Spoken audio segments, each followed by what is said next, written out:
Salam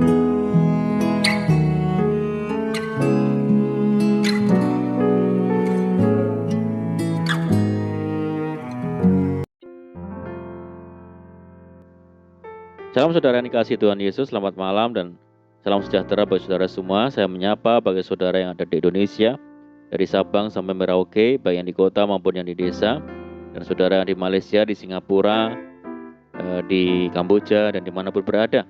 Senang sekali kembali menjumpai saudara pada saat ini. Kiranya damai sejahtera dan sukacita Roh Kudus melimpah dalam hati dan kehidupan saudara semua. Dan kiranya saudara dalam keadaan sehat selalu. Selamat datang kembali di Pokok Anggur bersama saya Yosia Krisbianto. Mari saudara, sebelum kita bersama-sama merenungkan firman Tuhan, mari kita bersatu di dalam doa. Bapa di surga, Bapa yang baik, yang penuh dengan kasih karunia, Bapa yang kami muliakan di dalam nama Tuhan Yesus, kami mengucap syukur oleh karena pertolongan dan penyertaan-Mu di sepanjang hari ini, sehingga kami boleh dimampukan Tuhan untuk melewati hari ini, melakukan tugas dan tanggung jawab kami serta aktivitas kami. Itu semua karena berkat pertolongan Tuhan. Pada saat ini kami kembali rindu untuk merenungkan firman-Mu. Berbicaralah kepada kami ya Tuhan, urapi kami dan jamah hati kami, sehingga kami dapat memahami maksud firman Tuhan. Terima kasih ya Tuhan, kami siap merenungkan firman-Mu. Hanya di dalam nama Tuhan Yesus kami berdoa. Amin.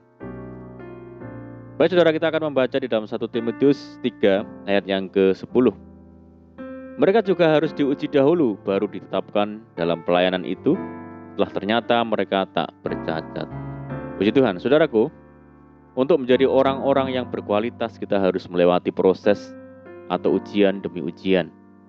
Hal inilah yang disadari Ayub. Ayub berkata, karena ia tahu jalan hidupku, seandainya ia menguji aku akan timbul seperti emas.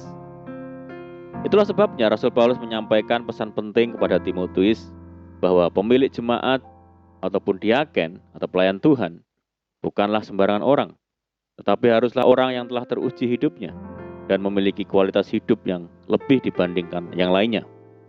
Maka dari itu, tidak seorang pun dari kita yang akan luput dari ujian, dan masing-masing orang akan mengalami ujian yang berbeda dengan kadar yang berbeda pula. Kita tidak akan beroleh promosi sebelum kita lulus dari ujian yang ada, saudara. Contohnya adalah syarat-syarat bagi calon diaken. Dikatakan haruslah orang terhormat, jangan bercabang lidah, jangan penggemar anggur, jangan serakah, melainkan orang yang memelihara rahasia iman dalam hati nurani yang suci.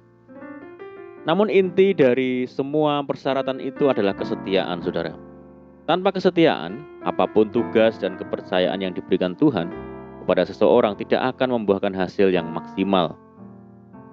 Jadi kita harus tetap setia mengerjakan tugas-tugas yang diberikan bagi kita, meski ada ujian, tantangan, dan harus melewati padang gersang. Sebagaimana bangsa Israel yang harus mengalami ujian di padang gurun selama 40 tahun lamanya. Selama masa-masa ujian tersebut, bangsa Israel memberontak, bersungut-sungut, dan mengeluh kepada Tuhan. Akibat dari ketidakkesetiaan mereka menjalani proses ujian, sebagian besar dari mereka mati di padang gurun sebelum mencapai tanah perjanjian. Mereka tidak dapat menikmati janji Tuhan karena tidak tahan saat harus mengalami kesukaran, kesulitan. Seberat apapun ujian yang harus kita lalui, yakinlah saudara bahwa itu adalah bagian dari persiapan yang diberikan Tuhan bagi hidup kita.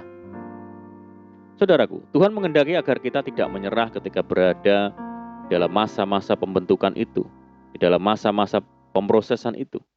Kondisi inilah yang seringkali dimanfaatkan iblis untuk melemahkan kita, melemahkan iman kita, dengan berkata, untuk apa setia, percuma setia, dan sebagainya. Tidak ada gunanya kamu melayani Tuhan, dan sebagainya. Sakitmu belum juga sembuh, dan sebagainya. Dan akhirnya ada banyak orang Kristen yang tidak sabar dan menyerah di tengah jalan, saudara. Saudaraku, di akhir zaman ini kesetiaan sangat mahal harganya. Sulit sekali menemukan orang-orang yang setia.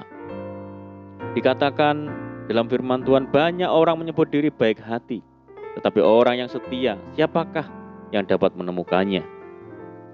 Tidak sedikit dari kita yang menyerah dan berhenti dari apa yang sedang dikerjakan Tuhan dalam hidup kita.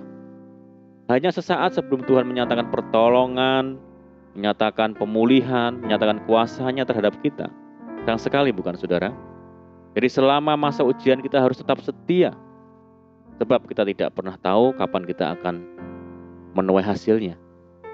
Saudaraku, orang yang setia adalah orang yang layak dipercaya dan konsisten. Selalu ada upah bagi orang-orang yang setia. Karena itu kita harus setia dimanapun Tuhan menempatkan kita. Terhadap orang-orang yang memiliki otoritas, kita harus belajar menghormati dan taat kepadanya. Sebagai ujian yang nyata atas kesetiaan dan ketaatan kita. Kita bisa belajar dari pribadi Daud, saudara. Meski terus diburu dan dikejar-kejar oleh Saul yang hendak membunuhnya, Daud tidak menaruh dendam dan sakit hati kepada Saul. Daud tetap setia dan taat kepada Saul sebagai pemilik otoritas di atasnya. Bahkan ketika ia memiliki kesempatan membalas semua perbuatan Saul terhadapnya, ia tidak melakukannya. Dikatakan, dijauhkan Tuhanlah kiranya daripadaku untuk melakukan hal yang demikian, karena pada Tuanku, kepada orang yang diurapi Tuhan, yakni menjamah dia, sebab dialah orang yang diurapi Tuhan. Dan Daud mencegah orang-orangnya dengan perkataan itu. Ia tidak mengizinkan mereka bangkit menyerang Saul. Daud sangat menghargai dan menghormati urapan Tuhan di dalam diri Saul. Ia belajar untuk tetap mengandalkan Tuhan dan menantikannya dengan setia. Ia tidak bangkit melawan Saul. Saudaraku, mari kita belajar untuk setia meskipun tidak ada orang yang tahu atau memperhatikan apa yang sedang kita alami. Walaupun banyak tantangan dan ujian, jangan menjadi lemah dan kecewa. Tetapi setia mengerjakan apa yang telah dipercayakan Tuhan pada kita. Karena Tuhan sedang mengerjakan sesuatu pekerjaan yang besar di dalam kehidupan kita. Tuhan sedang membentuk karakter di dalam hidup kita dan memperlengkapi kita untuk jangka yang panjang. Amin, puji Tuhan. Saudara, mari kita berdoa. Bapa di surga, Bapa yang baik, Bapa di dalam nama Tuhan Yesus, terima kasih buat firman-Mu. Tuhan, ajar kami untuk tetap setia meskipun saat kami mengalami ujian dan tantangan, dan ajar kami tidak menyerah dalam proses pembentukan dalam hidup ini. Terima kasih Tuhan, meteraikan firman-Mu dalam hati kami. Saat ini kami berdoa bagi saudara kami yang mendengar program ini, yang di Indonesia, dari Sabang sampai Merauke, dan dimanapun berada. Mereka yang sakit, Tuhan sembuhkan di dalam nama Tuhan Yesus. Yang hidup dalam tekanan, kesulitan, persoalan, mari Tuhan tolong mereka. Pulihkan hidup mereka ya Tuhan. Tuhan berkati mereka dalam rumah tangga, dalam pekerjaan, dalam bisnis, dalam pendidikan, dan apapun yang dikerjakan. Berdoa bagi saudara kami yang hidup dalam ikatan dosa, mari Tuhan lepaskan di dalam nama Tuhan Yesus. Berdoa bagi Indonesia saat ini menghadapi pandemi, mari Tuhan berikan belas kasihan Tuhan bagi bangsa kami. Terima kasih Tuhan, ini doa kami percaya Tuhan mendengar segala seruan doa kami. Hanya di dalam nama Tuhan Yesus kami berdoa. Amin. Puji Tuhan, saudaraku, kita sudah berdoa. Saya percaya saat ini kita dikuatkan dan diberkati. Dan mari kita semangat di dalam Tuhan. Dan berputus asa, tetap berdoa, bersukacita senantiasa, sebab di dalam Tuhan kita sanggup melakukan perkara-perkara besar. Selamat malam, selamat beristirahat. Doa saya menyertai saudara semua. Tuhan Yesus memberkati. Haleluya.